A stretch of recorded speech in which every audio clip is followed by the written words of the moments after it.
নমস্কাৰ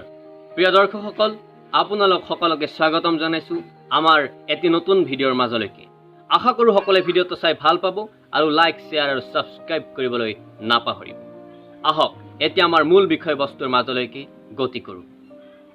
নানা বৈচিত্ৰতাৰে পৰিপূৰ্ণ আমাৰ পৃথিৱীখন বৈচিত্ৰময় ইয়াৰ বিভিন্ন ঘটনা পৰিঘটনাসমূহ এই বৈচিত্ৰময় পৃথিৱীৰ তেনে এক বিচিত্ৰ ঘটনাৰ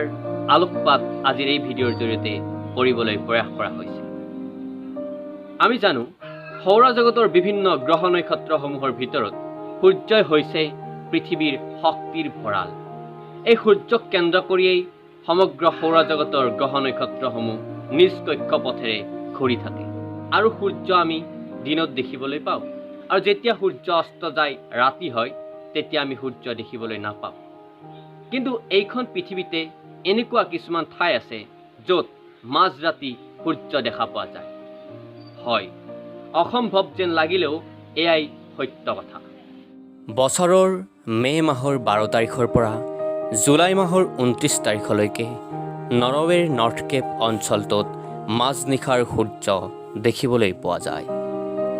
মাজৰাতি সূৰ্য দেখা পোৱা যায় বাবে নৰৱেক মাজনিশা সূৰ্য উঠা দেশ the land of midnight sun বুলিও কোৱা হয় উত্তৰ মেৰুকাষৰীয়া বহুকেইখন দেশত মাজনিশা সূৰ্যৰ পোহৰ থাকে উত্তৰ ফিনলেণ্ডত গ্ৰীষ্মকালত একেৰাহে প্ৰায় 73 দিন দৈনিক 24 ঘণ্টা সূৰ্যৰ পোহৰ থাকে এনে নানা বৈচিত্ৰতাৰে পৰিপূৰ্ণ আমাৰ এই পৃথিৱী আশা কৰো আপোনালোকে ভিডিঅ'টো চাই ভাল পালে আৰু নতুন তথ্য এটিৰ সম্ভেদ পালে এনেদৰে নানা প্ৰকাৰৰ ভিডিঅ' চাই থাকিবলৈ আপোনালোকে মোৰ চেনেলটো লাইক কৰক শ্বেয়াৰ কৰক আৰু সাবস্ক্ৰাইব কৰিবলৈ নাপাহৰিব আজিলৈ বিদায় মাগিছো